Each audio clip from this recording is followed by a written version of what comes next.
Buenas amigos, ¿cómo están todos ustedes? Yo soy Juan Ricardo Díaz, psicólogo. Le damos la más cordial bienvenida nuevamente a nuestro podcast de Mentes Analíticas. Aquí me encuentro acompañado de mi gran amigo Luis. Luis Arocha Mariño, médico psiquiatra, a ratos filósofo y conversador cuando puede. Bueno, Luis, estábamos conversando que el tema de hoy va a estar bastante interesante. ¿De qué se trata? ¿De qué nos llevas hoy?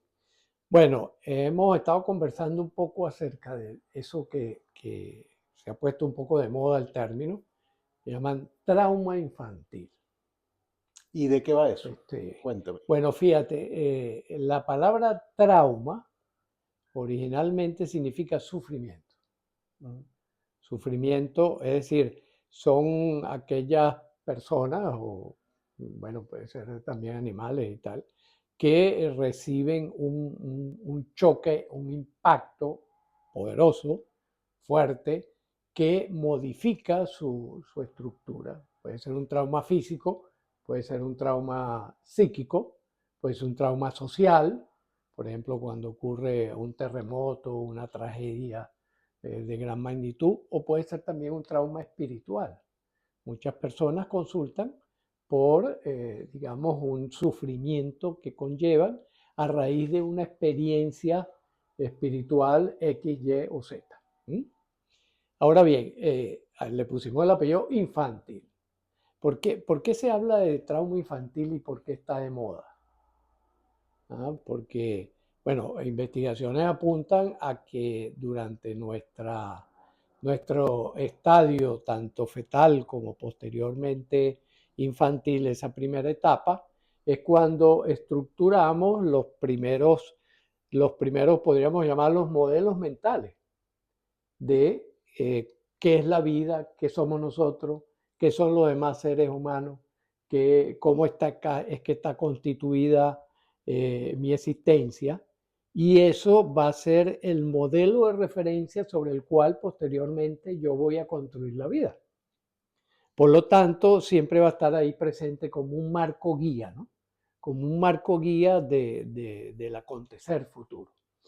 Y por eso es que tiene tanta relevancia cuando ocurren situaciones que son muy adversas, situaciones de violencia, violencia física, violencia psíquica, violencia incluso de orden sexual, que suele ser bastante frecuente, mucho más frecuente de lo que la narrativa explica por allí, y que dejan huellas emocionales, que dejan como una especie de herida que se va a sostener de manera inconsciente durante toda la vida, a menos de que de alguna forma eso sea reparado, sea resignificado, sea reconstruido, ¿no?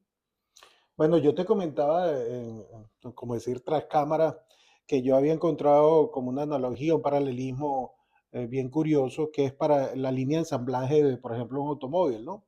Empieza todas las piezas sueltas, ¿verdad? Y a medida que va avanzando, se le van colocando todas las piezas necesarias para construir el vehículo final, el producto final, pero cuando resulta que cuando sale, tú dices, mira, este automóvil no está andando porque le falta una rueda, un caucho. Y dice, bueno, tenemos que irnos a la línea a ver qué fue lo que pasó allá y para que se pueda ensamblar como Dios manda y que todo quede bien.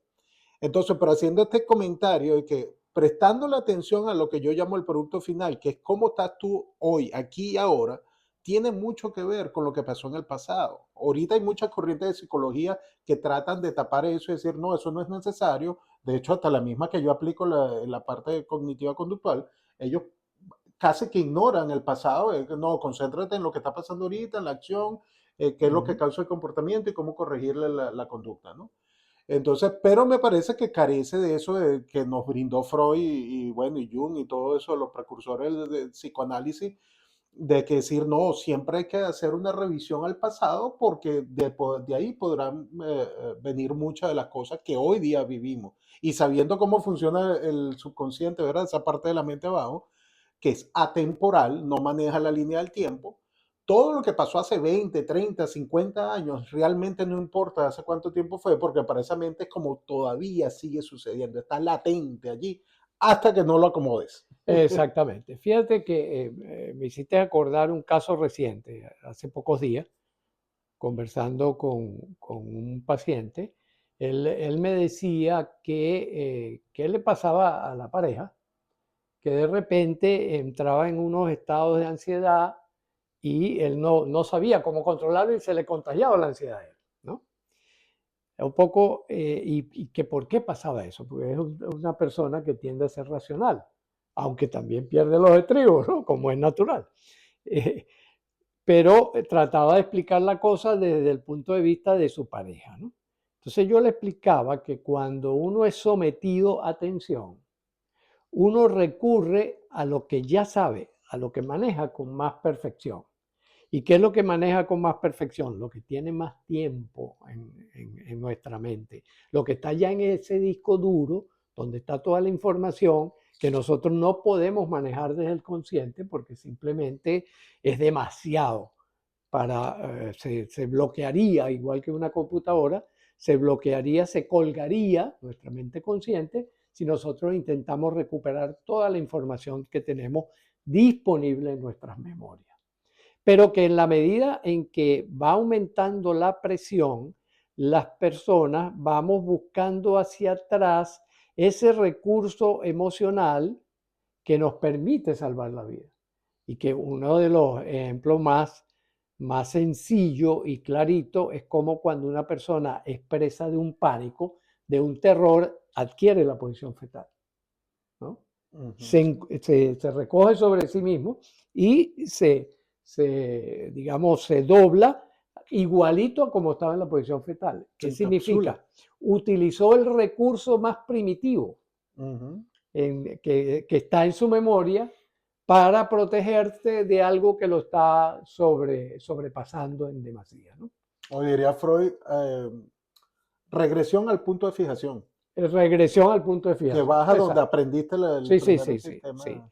Una de las cosas interesantes, Juan, que nosotros hemos estado en el equipo de trabajo recogiendo, es cómo todas las líneas de investigación que hay en la actualidad, de psicología, de psiquiatría, de sociología, de antropología, eh, tienen algo de razón. Hay algo de razón. Yo lo digo de esta manera. Yo digo, todo el que investiga tiene algo importante que comunicar. Y esta tendencia de ubicar en un proceso, en un hilo histórico, lo que le va aconteciendo a una persona es muy importante precisamente por eso. Porque es que en ese hilo histórico están las raíces. Ahora bien, por otro lado, fíjate, por ejemplo, esto fue una discusión muy grande por allá en los años 60, 70 del siglo pasado, cuando estaba yo muchachito empezando a estudiar estas cosas. En esos momentos, por ejemplo, que estaba muy de moda y que sigue ahora instalada como algo poderoso, que es la teoría de sistemas. En la teoría de sistemas, tú no necesitas ir a los orígenes para resolver la complejidad que tenga un sistema en un momento dado, sino que basta con que tú trabajes sobre lo que está en este momento actualizado, conectado con eso, pero que tú puedes resignificarlo, puedes cambiarlo sin necesidad de tener que recurrir conscientemente a lo histórico. No tienes que ir es algo así como el mecánico te puede reparar el carro sin tener que ir a consultar a la fábrica de automóviles cómo fue que colocó el tornillo, ¿no? Sí, sí. Lo que tiene que saber es cómo mover el tornillo en este momento. Y eso es lo que ha dado pie a tantas teorías que dicen, bueno, no es necesario, ¿no? No es necesario que Ujú. uno tenga que hurgar el contenido específico, por ejemplo, si mi tío abusó de mí o no abusó de mí en la infancia, o si fue el hermanito, o si fue el abuelo, o si fue el otro. No es necesario recurrir a eso para hacer la corrección en la actualidad, ¿no? Mientras que las corrientes que siguen, digamos, la tradición freudiana fundamentalmente, que sí hizo, digamos, fue el primero que hizo esa denuncia, aunque después también dijo puede ser un producto de la imaginación, ¿verdad? Independientemente si es un producto de la imaginación o si realmente ocurrieron los hechos, lo cierto es que eso está allí molestando y está creando patologías. Sí, pero fíjate, yo le digo muchas veces a la persona que atiendo, ¿tú te quieres meter para allá? O sea, ¿quieres juzgar? Porque hay gente que dice, no, yo no quiero recordarme de nada, sino... Y entonces se trabaja con cosas más actuales y eso, reencuadre y todas esas cosas. Y no es estrictamente necesario ir al origen. En mi experiencia personal, yo he encontrado muy útil revisitar esos aprendizajes porque yo estoy convencido, y es una creencia, ¿no? No puedo estar errado como humano que soy, y de que los primeros 10, 12 años de vida para mí son clave en la formación de lo que tú hoy en día eres como persona. O sea, tu Claro, personalidad se construye durante esos 10, 12 años, ¿no? Yo digo, mira, tú hablas como hablas, caminas como caminas. Bueno, fíjate cuántos años tengo yo fuera de Venezuela y el acento no se me va.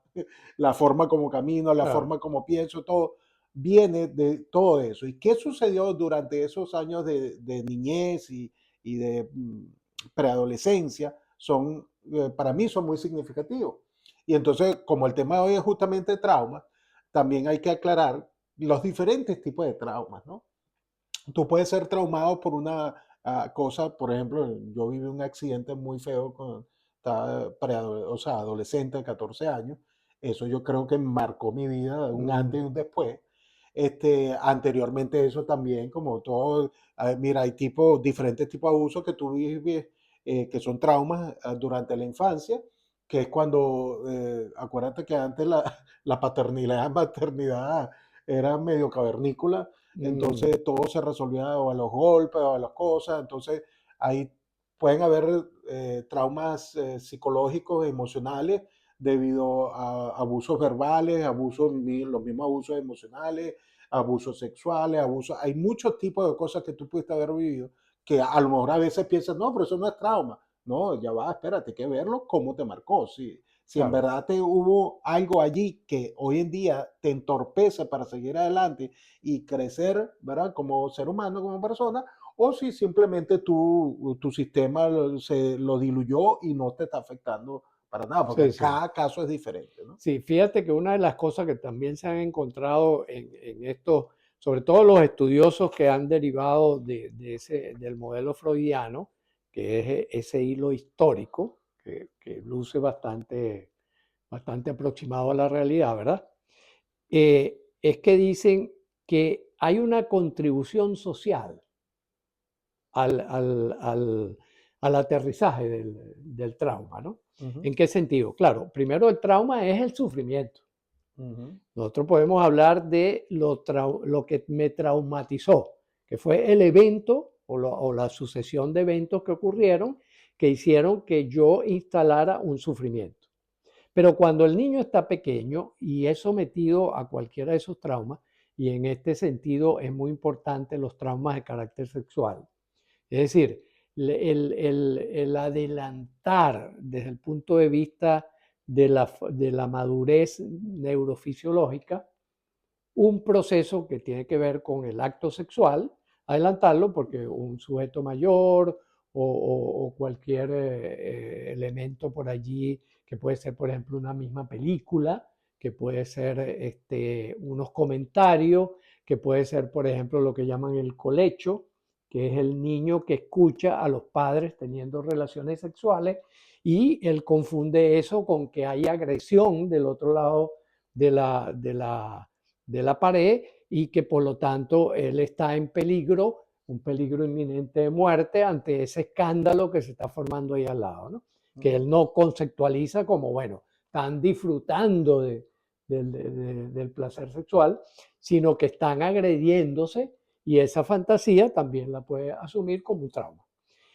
Ahora bien, ¿qué ocurre? Que cuando el niño hace la denuncia, que generalmente el niño lo denuncia de una u otra forma, cuando él hace por primera vez la denuncia, por ejemplo, mi abuelo me tocó los genitales, los padres o los socializadores presentes suelen decirte, niño, no invente, con Le lo cual niegan. le descalifica la percepción que él tuvo. Ese cambio en la percepción, esa alteración en la percepción, se suma al trauma mismo, digamos al evento mismo, y agrava la situación desde el punto de vista emocional, desde el punto de vista de autocalificación, desde el punto de vista de autoestima, desde el punto de vista de identidad. Es decir, entonces el loco soy yo que estoy denunciando cosas que en realidad no existen, sino que entonces fueron inventos míos. No, y tú sabes que ahorita estoy atendiendo a varias personas, son adolescentes, sobre todo las niñas que han pasado por traumas de eso, de que las molestan sexualmente, otras, sobre todo parejas de la madre. Y entonces ella dice, mira, está pasando eso, y la madre, ay, ¿cómo vas a decir eso? No, Claro, o quédate callada, no nombres eso. O sea, le creen, pero le dice que no pasa nada, o sea, que claro, dejen eso así. Y yo, eso no está bien, porque claro. por todas las repercusiones que va a traer, tanto psicológicamente como emocionalmente, para esa niña, porque realmente la niña está siendo víctima de algo. Sí, y fíjate que ahí vamos a extender un poco la cuestión a los nexos sociales. Yo he interrogado muchas de esas madres, por ejemplo. Muchas de esas madres entonces te dicen, lo que pasa es que yo no puedo hacer la denuncia porque entonces primero voy a perder la pareja, pierde la pareja, Mm, que es un protector generalmente de carácter económico o social. Esa pérdida, ese exponerse la madre entre le hago caso a la niña y sigo un proceso donde vamos a terminar empobrecidas las dos, o simplemente callo para poder mantener la relación de protección que tengo con esa pareja. bueno, Eso ahí puede se puede ser, poner mucho más compleja la cosa, ¿no? sí, sí, sí, incluso la participación entonces, por ejemplo, de la pareja, el padrastro generalmente, ¿no? Que es el que entra en este tipo de abuso. Esa persona también en sí mismo tiene otro trauma. Y Es que cuando yo creo que uno todos los personajes trabaja con ellos, involucrados. claro, cuando uno trabaja con estos padrastros y logra penetrar en la propia historia, hay también un historial de abusos. Es repetición de patrones. Entonces, es la creación de patrones y la repetición de Ujú. patrones donde todos terminan siendo víctimas, como certeramente dijo Freud. Freud cuando llega a Nueva York le preguntan, bueno, pero ¿quién es el culpable? Los periodistas le preguntan, ¿quién es el culpable de estos dramas humanos, de la neurosis y tal? Y él dice, nada, aquí no hay culpables, todos somos víctimas, ¿no? Ujú. Yo creo que con esa frase dejó claro cuál es la realidad, digamos, oscura de nuestro destino humano, ¿no? Ujú. Y que cuando pensamos los especialistas en corregir esto, tenemos que abrir el espectro hacia también, bueno, no es solo la víctima visible, la que tenemos que O trabajar, sino que tenemos identificada, que ¿no? identificada, la que tenemos que trabajar, sino que tenemos que trabajar todo este circuito que lleva a estas situaciones que son manejadas desde el inconsciente y no desde el consciente.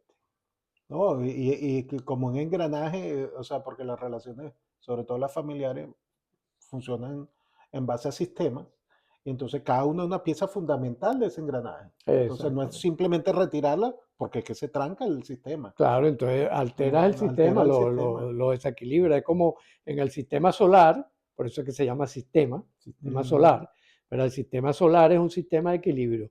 Imaginen ustedes que sacan un planeta, se crea un caos, empiezan a chocar los planetas unos contra otros. Igual cuando uno hace una intervención terapéutica, y eso se ve mucho, por ejemplo, yo que vengo históricamente del psicoanálisis originalmente, siempre se decía, miren, hay que tener cuidado cuando uno empieza a trabajar con alguien que está casado, porque si la otra persona no entra en análisis, eso termina en divorcio. Bueno, yo lo explico de la siguiente manera, y tú lo sabes, Luis, una de mis especializaciones justamente en matrimonio y familia, a eso me dediqué, ¿no? Este, que yo le digo, mira, cuando tú entras a un proceso de cambio, que es un proceso terapéutico, es de cambio, tú empiezas a formar como un ciclón, ¿verdad? Una Ujú. fuerza centrífuga muy fuerte por los cambios que estás generando. Vas a cambiar el sistema sí o sí. Las personas que estén cerca a ti, sobre todo emocionalmente, sentimentalmente, se unen más fuerte el núcleo pero si la cosa no está sólida, va a salir disparada como un corcho de Claro. limón.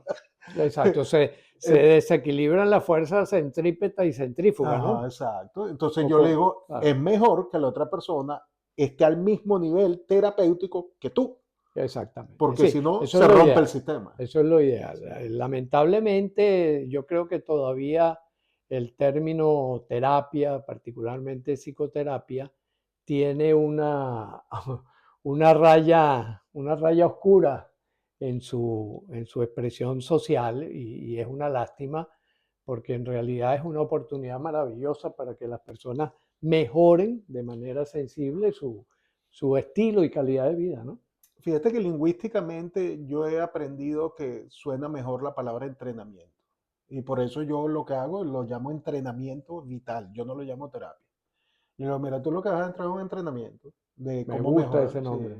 Entrenamiento vital. sí, entonces, porque ese es el proceso que tú vas a estar viviendo. No lo veas como algo, ay, que tengo que ir a terapia, hablar con el psicólogo. No, tienes un entrenador y te va a entrenar a cambiar ciertos paradigmas, observar las cosas de diferentes ángulos Claro. y conseguir posibles soluciones a lo que estás enfrentando. Sí, claro, porque buscar la solución por uno mismo Mm. es sumamente complejo, por una razón muy sencilla. Los ojos están orientados hacia adelante, los oídos hacia los lados y la piel hacia lo que está afuera.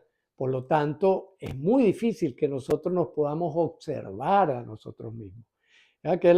Por eso aquel famoso, ¿cómo se llama? Conócete a ti mismo, ¿no? Mm. Que está en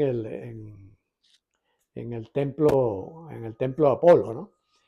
En el sentido de que eso es un viaje y fíjate que las distintas escuelas filosóficas lo que emprendieron fue eso, un viaje para conocernos a nosotros mismos, ¿no?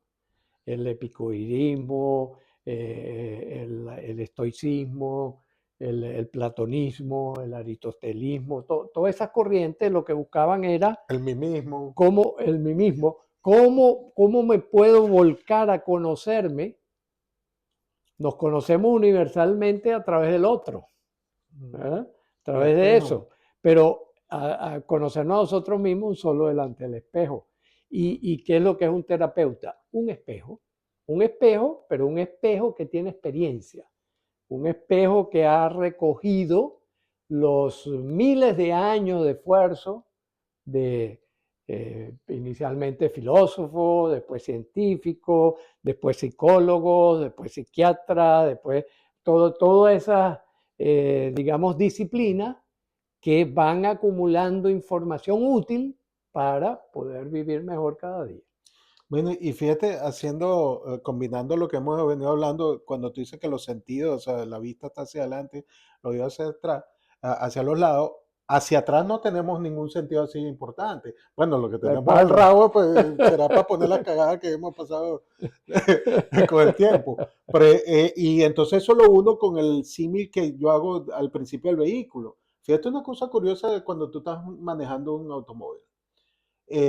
Para empezar, para ver hacia adelante y hacia los lados, tiene un gran vidrio que te permite una visibilidad bien buena hacia adelante, pero tienes por obligación que tener algún tipo de visión hacia Hacia atrás, atrás, que claro. en línea del tiempo, tú y yo lo sabemos en programación neurolingüística, representa el pasado. Y entonces, pero el espejo retrovisor no es del tamaño del parabrisas, es pequeñito y Pequeñito. tienes a ambos lados, ¿no? Y el del lado derecho tiene una cosa muy curiosa para mí desde el punto de vista psicológico, que dice, los objetos en este espejo están más cerca de lo que tú crees. Exacto, a mí me parece genial. Exacto, Porque claro, tú claro. dices, ah, no, eso pasó hace mucho tiempo. Dice, no, eso está más cerca de lo que tú Esto crees. está más cerca de lo que tú crees, Sí. exactamente. Por eso es muy importante atender a ese hilo conductor, Mm. o por lo menos su expresión actual, que yo estoy aquí por esa historia. Ahora, yo lo puedo abordar como desde el aquí y ahora cuando digo, bueno, yo puedo ver cuáles son los elementos que están presentes, por ejemplo, tipo programación neurolingüística, ¿no? Que te dice, ah, todo depende de cómo lo tengo representado más Sistema que la representativo. historia, cómo lo tengo representado. Sin embargo, ellos mismos, Bandler y Grinter, elaboraron los famosos cambios de historia personal y después elaboraron la famosa línea del tiempo, como una manera de yo proyectarme pasado, presente, futuro, futuro, presente, pasado. Que es maravilloso en el sentido de que uno puede ver entonces la hoja de ruta, no solo la del pasado, sino la del futuro también. Mm. Y eso, abordar los traumas con ese enfoque, es una forma muy eficiente de resolver cosas que uno va cargando, ¿no? Mira, yo creo que es bueno como para ir redondeando la idea, que a las personas que le interesa este tema, primero, bueno, estamos aquí ambos a la orden, ¿verdad? Para ayudarlos a procesar cualquier tipo de trauma, pero que la buena noticia es que todos los traumas son superables de alguna u otra manera Por supuesto, y claro. podemos convertirnos en seres altamente funcionales. Eso no tiene por qué marcarnos de por vida y ya decimos, bueno, es que esto no tiene arreglo. Siempre, yo digo, gracias a Dios, siempre hay una solución, una vía de escape y en procesos de entrenamiento o terapéutico se puede arreglar mucho de eso. Entonces los invitamos de verdad, de todo corazón, a que busquen esa ayuda, ese punto. Es muy difícil, como tú comentabas anteriormente, salir de eso uno solo. Por Claro, más que claro. tú digas, Sí, mira, sí, tengo sí, sí. muchos dones, muchos talentos, sí, todo lo que tú quieras. Puede ser muy inteligente, pero es que uno no, o sea, claro, uno nace solo y se muere solo, pero en el proceso del vivir, el salir adelante, uno no avanza solo, siempre Claro. está la comunidad, ¿verdad? La Ujú, sociedad, ujú. la gente que está a tu alrededor, tu familia, tus amigos, y bueno, las seres que estamos para ayudarte a seguir adelante. Exacto, yo creo que ese es un buen cierre, lo que Ujú. tú acabas de decir, ¿no? El sentido de que, ya saben, los traumas, el trauma infantil es una raíz que puede explicar muchos de los problemas, de las patologías que una persona tenga en estado adulto. Y desarraigar eso tiene varias posibilidades dentro de la terapia y que hoy en día, en pleno siglo XXI, tenemos terapias que son realmente maravillosas. Bueno, si tú me permites, Luis, antes de cerrar el podcast de hoy, para darle simplicidad al tema, creo yo, ¿no? Es cómo me afecta a mí realmente un trauma en la práctica. Eh, suponiendo, si yo fui objeto de abuso a temprana edad, no sé, 4, 5, 6 añitos, que era un bebé, la sexualidad no está lista para ser despertada de ese tiempo, pero bueno, cosas pasan y hay personas, ¿verdad? Bien o mal intencionadas que logran hacer una marca, una huella, la persona. Entonces, ese hecho por sí solo, si tú lo analizas así, dices, bueno, realmente no tiene ninguna Mm, carga, la carga se la pone uno, pero son las consecuencias que eso trae después. Primero que la persona que te cuida y te protege te hace daño. Entonces ya tú claro, aprendes a desconfiar. a Entonces, desconfiar coño, del uno ser no puede querido, confiar ni siquiera en el ser querido. ni siquiera en el ser querido. Luego, ese mismo trauma, porque como estábamos diciendo lo de freudiano de regresión al punto de fijación, uno tiende a repetir patrones. Entonces, dependiendo del sistema de creencias que tú hayas inculcado a ti mismo o te hayan inculcado durante el proceso de crianza, si tú a cierta edad vas a repetir ese patrón y tus creencias no te lo permiten, vas a vivir un estado de angustia eterno porque decir, coño, no, yo no quiero hacer eso, pero es que me nace, tengo ese monstruo adentro, ¿verdad? Que quiere salir y entonces yo Claro, lo estoy tratando de retener. Y eso causa mucha angustia a veces. Y si la angustia no es atendida, se convierte en depresión y todo. O sea, eso es un sí. rollo. Y no solo en depresión, por ejemplo, la angustia, que es una descarga de energía brutal, Mm, energía no productiva, sino energía más bien perjudicial, afecta al código genético y predispone a aquellas patologías que por alguna razón hereditaria nosotros podamos tener de riesgo. las Fíjate, activas. las activan. Y Mm. entonces, por ejemplo, podemos tener cuadros como la fibromialgia. O sea, hay un montón de cuadros donde ya se han identificado la presencia de esos elementos de trauma infantil. Particularmente estas enfermedades como la fibromialgia, problemas articulares, diabetes, hipertensión arterial. O sea, un montón de situaciones que por esa sobrecarga energética que yo no estoy liberando adecuadamente, se transforma en un efecto de carácter bioquímico y después físico. Ujú. En una secuencia como, ¿cómo se llama? Cuando uno tumba El dominó. el dominó, ¿no? Una secuencia de disparos que terminan afectando al propio cuerpo y al sistema de relaciones con los demás. Por ejemplo, me convierto en una persona conflictiva, me Ujú, convierto en una persona perfeccionista, ujú, ¿no? Mucho cuidado con el perfeccionismo. Yo digo que lo único que logra un perfeccionista es vivir en sufrimiento y poner a sufrir a los demás. Otra cosa es perfeccionador, que yo quiera hacer las cosas cada vez mejor, sabiendo que siempre me voy a equivocar, siempre voy a tener Totalmente. un aprendizaje a partir de la desviación que yo tenga de mi línea donde estoy Mire, dirigiendo. y también eso es bien interesante, pues bueno, tú sabes que tú y yo estamos conectados con la epigenética y que me llamó la atención ese comentario tuyo que dispara o enciende las predisposiciones que todos tenemos en el ADN y yo también las enfermedades mentales, las condiciones, porque Claro, yo tengo un caso bien o sea, cercano a mí de bipolaridad y he tenido que aprender mucho de eso.